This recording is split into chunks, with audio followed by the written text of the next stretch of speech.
Hey everyone, it's Movie Lover Warren 20th here, and I'm here with a brand new movie review. And this review is for something I long awaited for. And this movie is for none other than The Matrix, aka the greatest movie of 1999. The film that changed filmmaking in the action industry. And changed a brand new kind of effect. Invented the whole CGI burly fights, in a way. Back then, they were most of the fights were stop motion before this movie came out, or a little less unrealistic, but this film invented a brand new kind of visual that we have today. Others go on to call this movie when this movie was released on April 2nd, 1999, some people were a little iffy on it. They just looked more like a normal average sci-fi flick. They didn't know what to think about it, and quite frankly, Warner Brothers thought the movie would bomb. However, when critics and people saw the movie, it rocked! They were blown away by how fresh it was, how at the time this was like something fresh, it was never done before. They were just amazed by it. It even made over $460 million worldwide at the box office on a $63 million budget, making a really massive profit, and won all 4 Academy Award nominations. So, of course, we all know, it got 2 sequels, all in 2003, 6 months apart. Kind of like with Kill Bill Volume 1 and 2, since those were split into 2 and came out 6 months apart. But, however, their critical reception when the second film and third film released, critical reception varied. Matrix Reloaded would go on to become the highest-grossing R-rated movie of all time until Deadpool came out in 2016.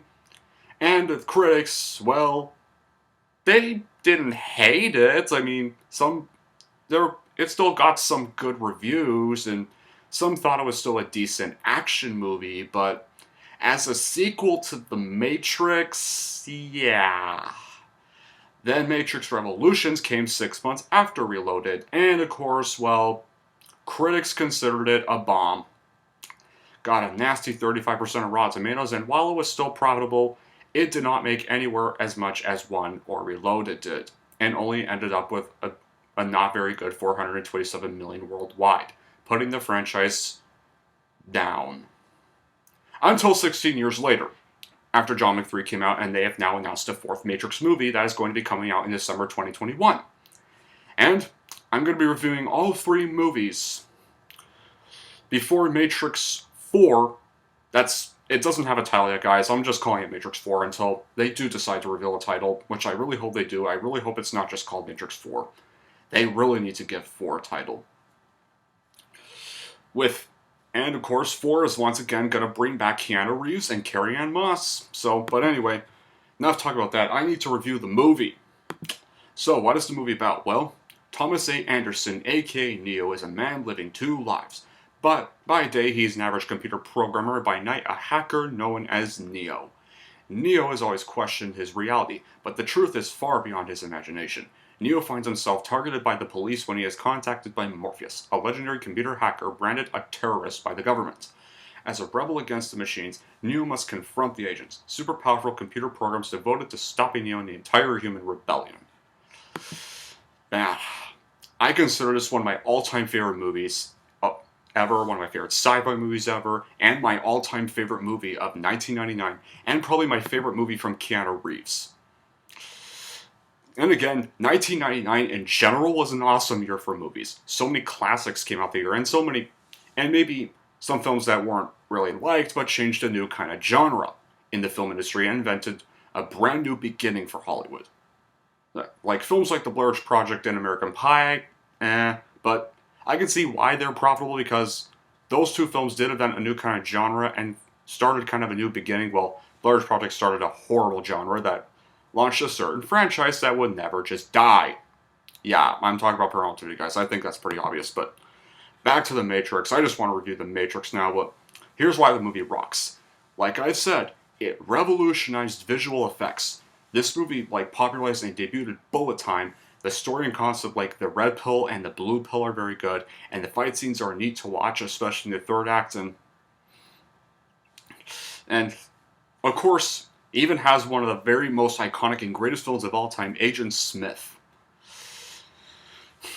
Was an excellent performance from Hugo Weaving, and easily the best role from Hugo Weaving, definitely. Guys, he just has so many iconic quotes like, "Tell me, Mr. Anderson, what good is a phone call if you're unable to speak?" And, of course, the acting is very excellent, especially for Keanu Reeves, Lawrence Fishburne, etc. This was pretty much the movie that further along made Keanu Reeves even more famous. I mean, he did have cult films like Bill and Ted 2, and of course Speed, well, the first film anyways, but they were mostly just cult films, and they're kind of more underrated, but this movie really launched him into the big leagues. Some cool slow motion shooting effects, amazing soundtrack made by Don Davis, and especially the song, the Club to Death song, and even has one of the greatest scenes in action history, like the scene, specifically the scene where Trinity and Neo have that attack on the agent's tower is very awesome when they're trying to rescue Morpheus. And of course, the ending fight between Neo and Smith at the subway train station, and of course, it even ends on a very great, amazing note, has one of the best endings ever. Neo's talking on that phone machines, and he says, "I'm going to show them the world." I forget how the rest goes, but then he just hangs up the phone, walks out of the phone booth, and flies away, and the movie's over. No other great way to wrap up an action movie, and easily, other than that one scene did. And to be fair, when it comes to my opinions on, I'll get to that part later, but the bad qualities, well, the tone, there are still a lot of bad qualities it can have, like the movie's tone and dialogue could come off as very pretentious at times. The special effects aren't really aged well by today's standards, and most of the characters have little personality, don't so much emotion, and the movie is rated R, but there's nothing even explicit in the movie. Like, if it were released today, it would probably just be a PG-13 movie. Like, there's nothing really R-rated in the movie. Now, when it comes to my opinions on the sequels, now, a lot of people hate the sequels, but my opinion, I like them. Yeah, guys, I like these movies a lot. I like them just as much as I like the Star Wars prequels. I think they're kind of around that ranking. And are they as good as the first film? Well, no, but I don't think they were really supposed to be better than the first one. Like, you can't really top a masterpiece like the first film. I think people were just hyping way too much. Like, even if they were still masterpieces, they still were not going to be as good as the first one, really. It is what it is. It could have got better sequels, but they still count, guys. They still count. They're kind of still canon. But all in all, if you have not watched Matrix yet, check it out. One of my favorite movies of all time, and my favorite movie of 1999. Or if you've already watched it, just go watch it again. Here is how I'm going to rank this movie. I am going to give The Matrix a 10 out of 10. It felt so good to review The Matrix. But all in all, guys, and that's going to be that. And tomorrow I am going to be reviewing Matrix Reloaded before I go on my nighttime essential shop. Yeah, because like I said, I'm going to be reviewing all 3 movies.